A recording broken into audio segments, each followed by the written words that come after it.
พะเยาท่านพีรัตน์จันทิมาปลัดจังหวัดพะเยาจะเป็นคณะของคุณเรเบียา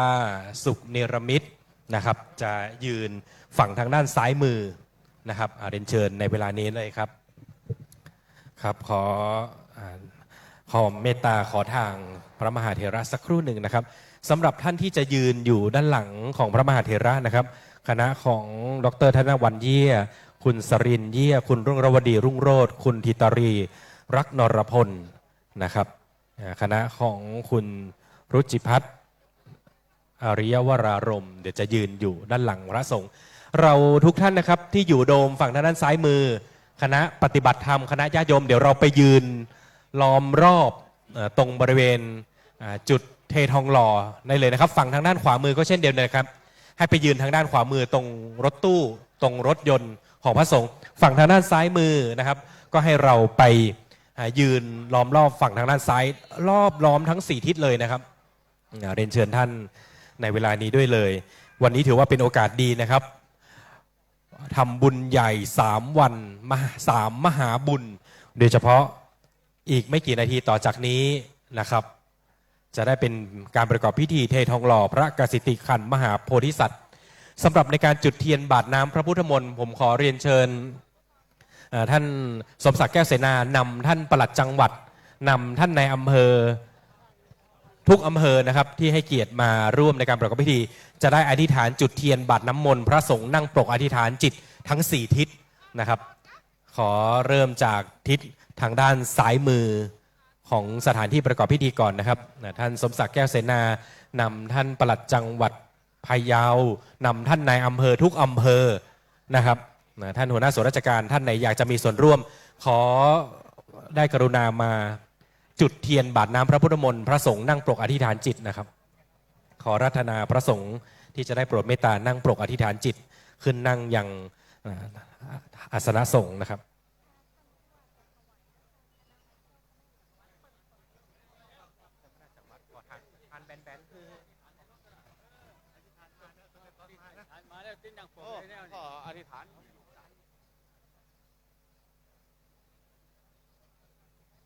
พวกเราตั้งจิตอธิษฐานให้ดีๆนะครับ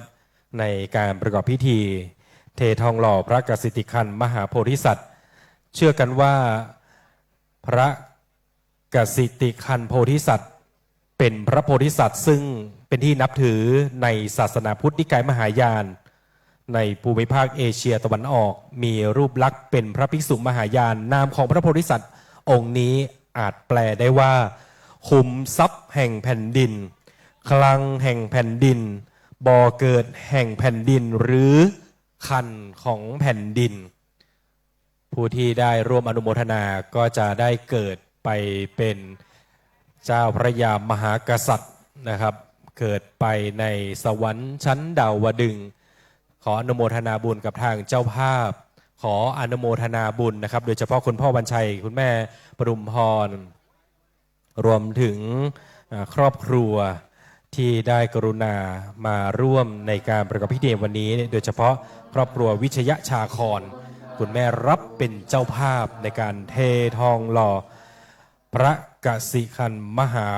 โพธิสัตว์ความสูง 9.09 เมตรสาธุนะครับอนุโมทนาบุญกับทุกท่านด้วยทางที่ตั้งใจมาถึงแม้จะไม่ได้มาร่วมแต่เรามาสร้างบุญสร้างอานิสงส์มีศรัทธาแล้วเราต้องมีบุญด้วยนะครับถึงจะได้มาพร้อมใจกันมารวมกันณที่นี้บางท่านมีแต่ศรัทธาแต่ไม่มีบุญก็อาจจะไม่มีโอกาสมาร่วมในพิธีตรงนี้ถือว่าเป็นบุญแห่งประวัติศาสตร์ก็ว่าได้เป็น3บุญ3วันมหายิ่งใหญ่โดยเฉพาะในวันนี้นะครับมีพระมหาเถระที่ได้โปรดเมตตามาร่วมนะครับหลายรูปเลยทีเดียวนะครับหาได้ยากนะครับแล้วก็คณะเจ้าภาพใหญ่จากกรุงเทพมหานครหลายคณะด้วยนะครับรวมถึงคณะของคุณเรเบียาสุขเนรมิตนะครับต้องขออนุโมทนาครับขออาราธนาหลวงพ่อพระพรหมขออภัยครับขออภัยครับขออาราธนาหลวงพ่อพระพรหมวชิรานุวัตรครับที่แท่นยืนในการเททองหล่อขออาราธนาด้วยความเคารพอย่างยิ่งครับหลวงพ่อครับ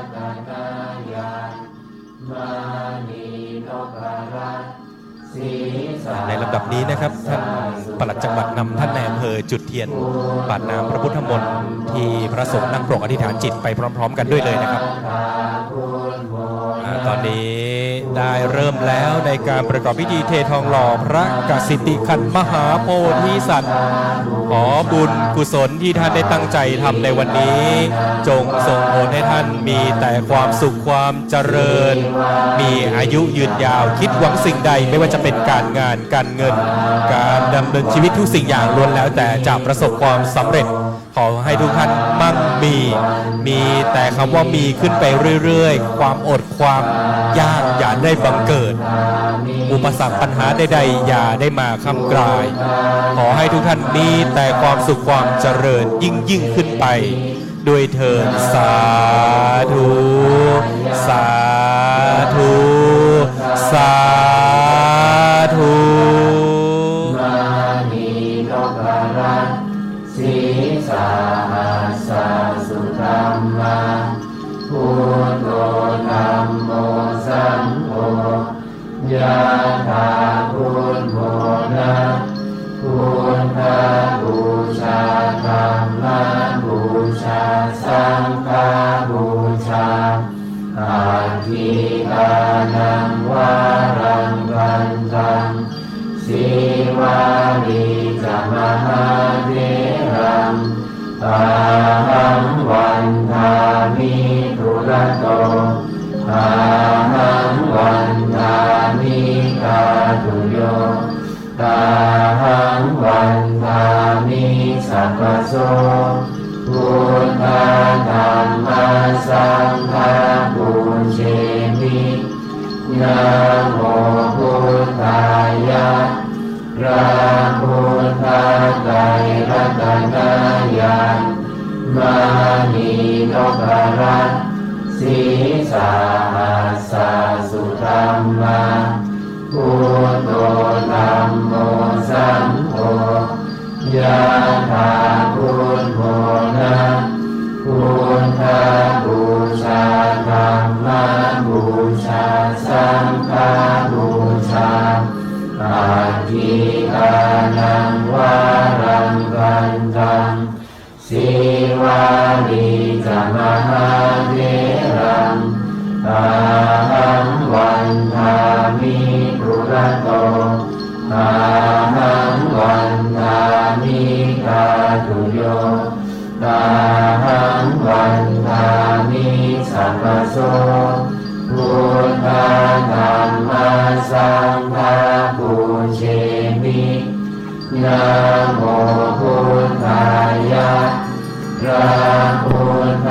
ไตรรัตนญาณมณีนพรัตน์ศีสาหัสสะสุธัมมาพุทโธธัมโมสังโฆ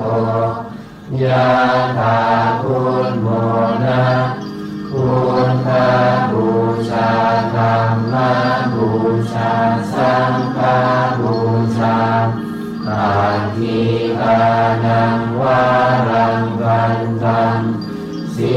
วาลีจามหาเถรังอาหังวันทามิทุระโตอาหังวันทามิกาตุโยตาหังวันทามิสัพพโสพุทธะธัมมัสสังฆะปุเชมินะโมพุทธายะพระพุทธไตรรัตนญาณมณีนพรัตน์ศีสาหัสสะสุธัมมาพุทโธธัมโมสังโฆยะถาพุทโธนะพุทธบูชาธัมมบูชาสังฆบูชาอาทิกานังวารังวันตังสีวาลีจามหาเถรังอาหังวันทามิทุระ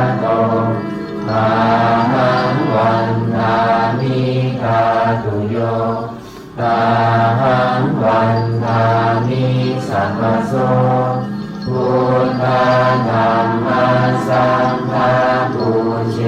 มินะโมพุทธายะพระพุทธไตรรัตนญาณมานีนพรัตน์สีสาหัสสะสุธัมมาพุทโธ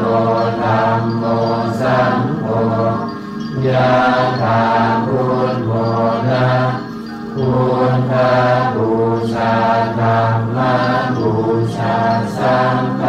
บูชาอาทิตานังวารังวันตังสีวาลีจะมหาเถรังอาหังวันทามิตุระโตอาหังวันทามิกาตุโยตาหังวันทามิสัพพโสพุทธธัมมาสังฆาปูเชมินะโมพุทธายะพระพุทธไตรรัตนญาณมานีนพรัตน์สีสาหัสสะสุธัมมาพุทโธธัมโมสังโฆยะถาพุทโธนะพุทธบูชาธัมมบูชาสังฆบูชาอาทิตานังวารังวันตังสีวาลีจะมหาเถรังอาหังวันทามิตุระโตอาหังวันทามิกาตุโยตาหังวันทามิสัพพโสพุทธธัมมาสังฆาปูเชมินะโมพุทธายะพระพุทธไตรรัตนญาณมานีนพรัตน์สีสาหัสสะสุธัมมาพุทโธธัมโมสังโฆยะถาพุทโธนะพุทธบูชาธัมมบูชาสังฆบูชาอาทิตานังวารังวันตังสีวาลีจะมหาเถรังอาหังวันทามิตุระโตอาหังวันทามิกาตุโยตาหังวันทามิสัพพโสพุทธธัมมาสังฆาปูเชมินะโมพุทธายะพระพุทธไตรรัตนญาณมานีนพรัตน์สีสาหัสสะสุธัมมาพุทโธธัมโมสังโฆยะถาพุทโธนะพุทธบูชาธัมมบูชาสังฆบูชาอาทิตานังวารังวันตังสีวาลีจะมหาเถรังอาหังวันทามิตุระโตอาหังวันทามิกาตุโยตาหังวันทามิสัพพโสพุทธธัมมาสังฆาปูเชมินะโมพุทธายะพระพุทธไตรรัตนญาณมานีนพรัตน์สีสาหัสสะสุธัมมาพุทโธธัมโมสังโฆยะถาพุทโธนะพุทธบูชาธัมมบูชาสังฆบูชาอาทิตานังวา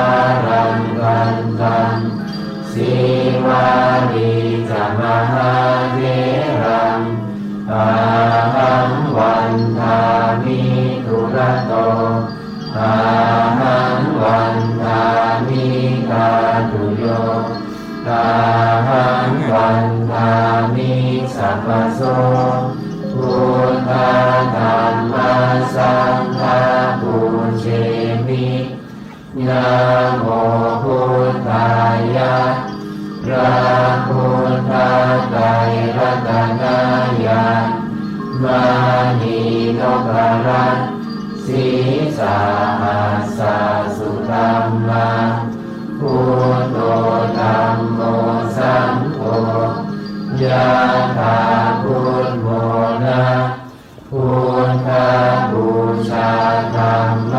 บูชาสังฆบูชาอาทิอานังวารังวันตังสีวารีจะมหาเถรังอาหังวันทามิทุระโตอาหังวันทามิกาตุโยตาหังวันทามิสัพพโสพุทธธัมมาสังฆาปุเชมินะโมพุทธายะพระพุทธไตรรัตนายามานีนพรัตน์สีสาหัสสะสุธัมมาพุทโธธัมโมสังโฆยะถาพุทโมนะพุทธบูชาธัมมบูชาสังฆบูชาอาทิอานังวารังวันตัง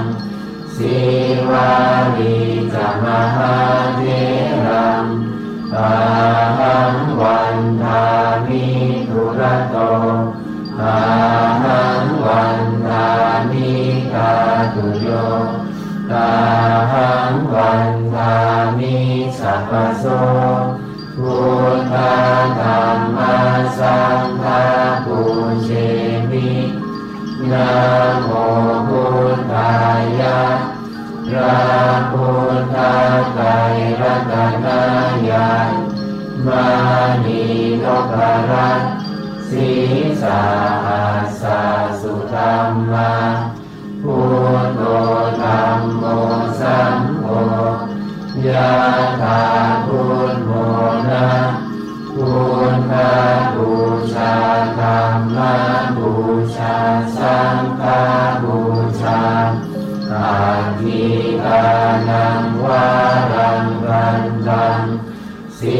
วารีจะมหาเถรังอาหังวันทามิทุระโตอาหังวันทามิกาตุโยตาหังวันทามิสัพพโสพุทธธัมมาสังฆาปุเชมินะโมพุทธายะ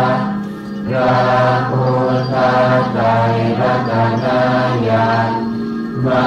นีนพรัตน์สีสาหัสสะสุธัมมาพุทโธธัมโมสังโฆยะถาพุทโมนะพุทธบูชาธัมมบูชาสังฆบูชาอาทิอานังวารังวันตังสีวารีจะมหาเถรังอา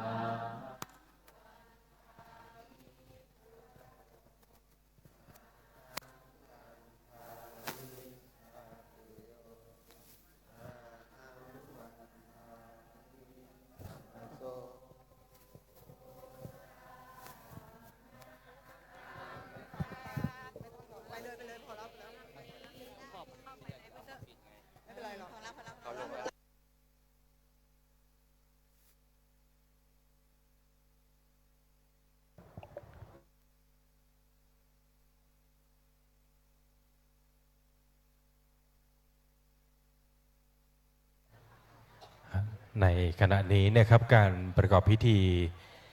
เททองหล่อ ได้เสร็จสิ้นลงเป็นที่เรียบร้อยนะครับ นั่นก็คือพิธีเททองหล่อพระกสิติขันธ์มหาโพธิสัตว์ขนาดความสูง 9.09 เมตร ต้องขอบพระคุณในความเมตตาของพระมหาเถระ เอาดอกไม้มาให้หลวงตาอธิษฐาน เดี๋ยวครูบาอริยชาติจะได้ไปโปรยข้าวตอกดอกไม้นะในนามคณะสงฆ์ทั้งหมดโยมสาธุโยมสาธุสาธุสาธุเอาละครูบานิมนต์หลวงตาจะไปเหรอหลวงตาไม่ต้องไปหลวง ครูบาอริยชาติจะได้โปรยข้าวตอกดอกไม้ ครูบา เพื่อ นิ ความ ม เป็น นต์ สิริ ไป มง เขา คล ตอกด นะ อก ครับ ไม้หลวงตาไม่ต้องไป แต่ใครจะรับน้ำมนต์ก็มาหาหลวงตามาเอาน้ำมนต์ ใครจะรับน้ำมนต์เรียนเชิญเลยนะครับนะต้อง ชัยยอน ขอบพระคุณนะครับผมทางคณะเจ้าภาพใหญ่ของเรา คุณพ่อวันชัย คุณแม่ปทุมพร วิชยชาคร ดรอัศวิน วิชยชาคร พร้อมด้วยครอบครัวนะครับที่ได้เป็นเจ้าภาพในพิธีเททองหล่อพระกสิติขันธ์โพธิสัตว์ขนาดความสูง 9.09 เมตรนะครับขอขอบพระคุณท่านผู้ว่าราชการจังหวัดพะเยาท่านอนาภาโลวีระท่านรองผู้ว่าราชการจังหวัดพะเยาท่านสมศักดิ์แก้วเสนาท่านปลัดจังหวัดพะเยาท่านพิรัตน์จันทิมาท่านนายอำเภอทุกอำเภอนะครับที่ได้ให้เกียรติเป็นประธานแล้วก็มาร่วมในพิธีตั้งแต่พิธีการแรกนะครับไปจนถึงเสร็จสิ้นขั้นตอนของพิธีเททองหล่อต้องขอขอบพระคุณท่านผู้ว่าราชการจังหวัดพะเยาและคณะเป็นอย่างสูงครับในความเมตตาของพระสงฆ์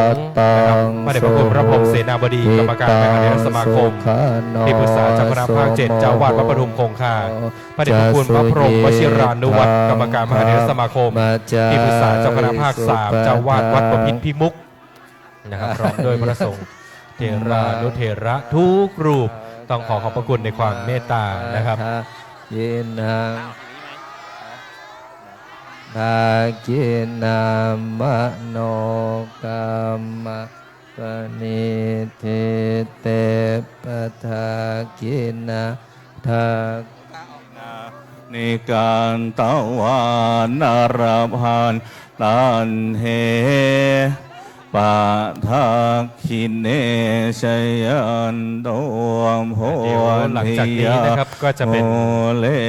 การแจกทานมหาบารมีจำนวน 2,000 ชุดนะครับ3 วัน 3 มหามงคลเนื่องในวันจักรีและในพิธีทำบุญอายุวัฒนมงคล39 ปีประกวดพิรักษ์ชินวงศ์หรือพระครูไทยท่านคณะก็เตรียมความพร้อมได้เลยนะครับแล้วก็เย็นนี้นะครับก็ต่อจากนั้นเลยนะครับจะเป็นการสวดมนต์บทมหาจักรพรรดิรับฟังการบรรยายธรรมตอบปัญหาธรรมะโดยหลวงพ่อหลวงตามะนะครับหลวงพ่ออาจารย์วโรคตวิริยะโรณศาลาอิมบุญวัดป่าพุทธจิตโมสารามเดี๋ยวเราก็จะไปพร้อมกันจุดต่อไปได้เลยนะครับเราจะไปร่วมกันแจกทานมหาบารมีก่อนนะครับก็จะได้สวดมนต์บทมหาจักรพรรดิฟังหลวงตามะบรรยายตอบปัญหาธรรมะนะครับที่ศาลาอิมบุญเราได้เชิญไปพร้อมกันที่นั่นเลยนะครับกายกรรมังวาจาเดี๋ยวจะมีการทอดพระป่าด้วยนะครับในการทอดพระป่าโดยคณะของว่าที่ร้อยตรีอภิศักดิ์พรหมสวัสดิ์รองอธิบดีอัยการสำนักงานการบังคับคดีนะครับแล้วก็จะมีคณะผู้ใจบุญที่จะไปทอดพระ